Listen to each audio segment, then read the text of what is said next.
আছি আর আমি হাঁস কিনা নিয়ে যাইতেছি বাড়িতে নাচতে নাচতে। ভাইরাল শাকিলার মতো সুস্বাদু এই হাঁসের গুস্ত কিভাবে কষায় কষায় রান্না করে দেখতে পারবেন আজকের ভিডিওতে। কি বোঝা যাইতেছে হাঁসের গুস্ত কতটা স্বাদের হয়েছে, মশলা ছাড়াই কালাভুনা হয়ে গেছে। যারা নাকি হাঁসের গুস্ত খাইতে পছন্দ করেন না তাদেরকে বলতেছে এইভাবে হাঁসের গুস্ত রান্না করে খাওয়া দেখেন, মেলা স্বাদ লাগে। আসসালামু আলাইকুম, কেমন আছেন সবাই? ভালো আছেন? নিশ্চয় আল্লাহর রহমতে অনেক ভালো আছেন। আলহামদুলিল্লাহ, আমি জান্নাত একজন প্রবাসীর বোন নতুন একটা ভিডিও নিয়ে এসে পড়ছি আপনাদের মাঝে। স্যার কিভাবে হাঁসের গুস্ত রান্না করে কালাভুনা কইরা ফেলে দেখতে পারবেন আজকের ভিডিওতে। আপনারা তো দেখতেই পাইলেন চাচি আর আমি একদম ফ্রেশ দেশি তাজা হাঁস কিনা নিয়ে এলাম। যে বাড়িতে এসে শুরু করে দিচ্ছে হাঁসের গুস্ত রান্না করার জন্য আদা রসুন জিরা বাটাবাটি দিক দিয়ে হাঁস ও কাটাকাটি বাছাবাছি কইরা রান্নার জন্য একদম রেডি। চলচলা পানি দিয়ে ধুয়ে নেওয়া হইতাছে সুন্দরভাবে। হাঁসের গুস্ত রান্নার জন্য তেল দিয়ে দিছি কড়াইতে, কাঁচামরিচ গরম তেলে দিয়ে ভালোভাবে ভাইজা নিতেছি। কিছু মনে করেন না, একটু মিস্টেক হয়ে গেছে, মশলাপাতি দেওয়ার ভিডিওটা ডিলিট হয়ে গেছে। কোনো সমস্যা না, আমি বলে দিতেছি এখানে কি কি মশলা দেওয়া হয়েছে। তো দেখতেই পাইলেন 2 টুকরা দারুচিনি দিয়ে দিলাম, এখন আবার দিয়ে দিলাম 4-5টা এলাচি। আর দেওয়া হয়েছে আদা রসুন জিরা বাটা, যেগুলো বাইটা নিল একটু আগে আমার চাচি। দুধের গুঁড়া মরিচের গুঁড়া ধনিয়া করে সবগুলি মশলাই দিছি। এখন একটু একটু করে পানি দিয়ে ভালোভাবে মশলা কষা নিতেছি। গুস্ত রান্না করতে গেলে মশলা একটু সময় নিয়ে কষাইতে হইব।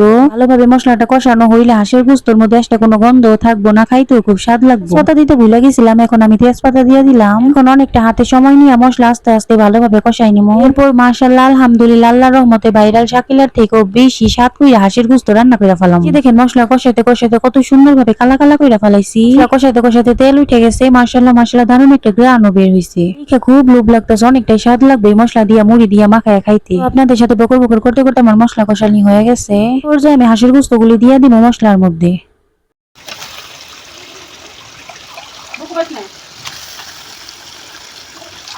গুস্ত দিয়ে দিলাম কড়াইতে, এখন ভালোভাবে উল্টায় পাল্টায় মিশাই নিব মশলার সাথে।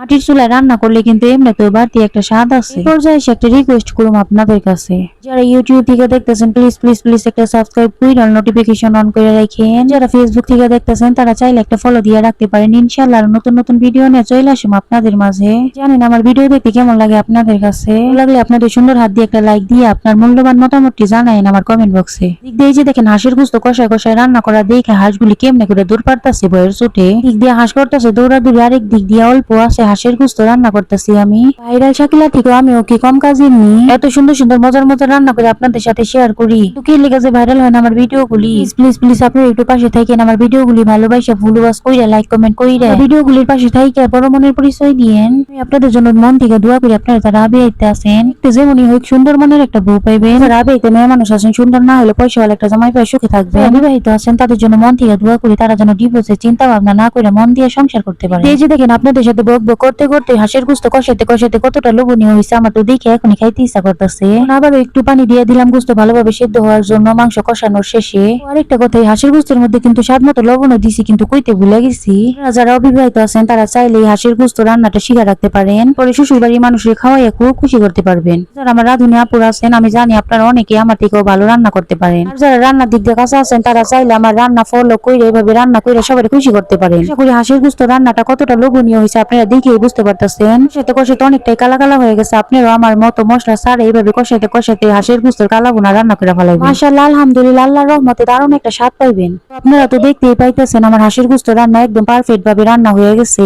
ওটাও একদম শেষের দিকে। আমার আপুরার ভাইয়ার আঙ্কেল আন্টিরা দেশে বিদেশে যত আছেন চাচা চাচি জন্য শুভকামনা জানাই আজকের মতো আমি বিদায় নিতেছি।